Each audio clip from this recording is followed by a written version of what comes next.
What's going on, team? It's your boy G, aka Janato Sensei. We back at it again with another episode of Stamp or Nah, man. Today's episode, we're gonna be talking about Star Wars. Let's get it.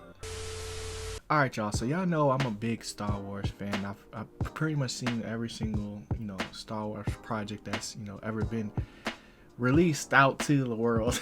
Basically, I haven't read the books, but I've seen pretty much every movie.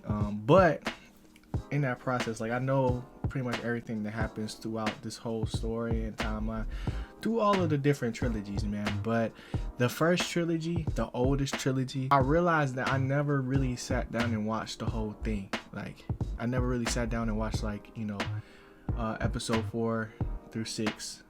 I know what happens in them, and I've seen them multiple times on TV and stuff like that, but I never had the actual movie. I wasn't even alive to go see it, when it came out or whatever. But like, my first introduction to Star Wars was the prequels. So looking at it now, at first I really thought, when I was gonna watch it, like, it was gonna be hard to watch. And with it being such an older, movie and trilogy, I didn't necessarily know if I wanted to do a whole like explain on each actual movie, just to explain. I didn't know if I wanted to like go that deep into it, so I decided to basically just give my thoughts on it, give my stamp, bro. If I was gonna stamp it, or or I'm gonna deny it, or it's gonna be nah, bro. So going into it, I know the story, right? So there's no real surprises in, like, as far as like the story, like what really happened, just because like I've not only just watched it before, but also done research on just like theory crafting and stuff like that throughout the years, and just the YouTube rabbit holes that we go down. And I also know that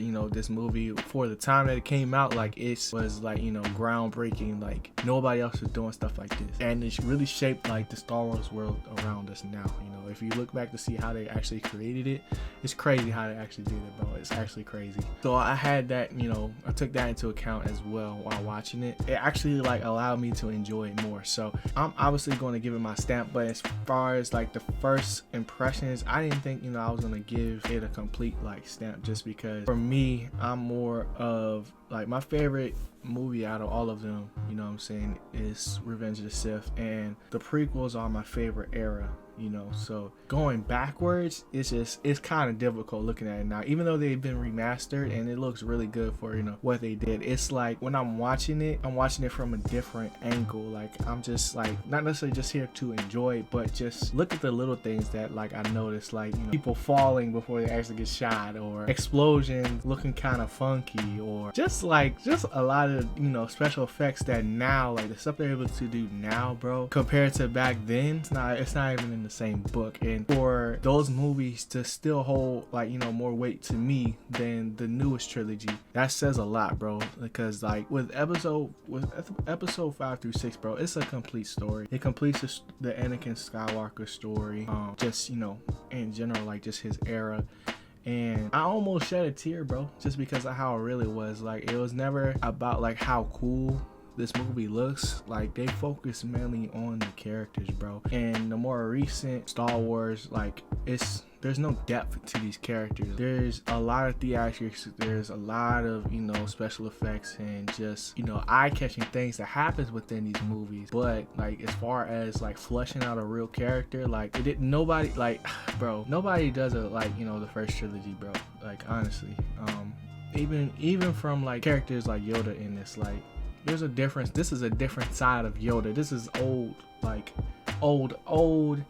I'm finna die, like I'm losing my mind at the same time, but I still got all this knowledge type Yoda. Like, Yoda was cracking me up, bro. This is the funniest Yoda I've ever seen. Just like all the connections I was able to make, just like after watching them all in sequence, it just made it for a really good experience, and something I'm definitely gonna do again. I didn't think I would be able to do it, but it gave me hope. It gave me hope. So I might even go back and look at the most recent trilogy just to give it another chance, because I only did see it in theaters, and that was a minute ago. And maybe if I watch them all together, I might get a different appreciation for them. But that's we'll see. But those are my thoughts on the first trilogy of Star Wars. If you guys wanted to see me talk about a little bit more in depth about this, definitely put it in the comment section. Any questions that y'all have, I can do that in another video. It'll probably most likely be a Janato explain video.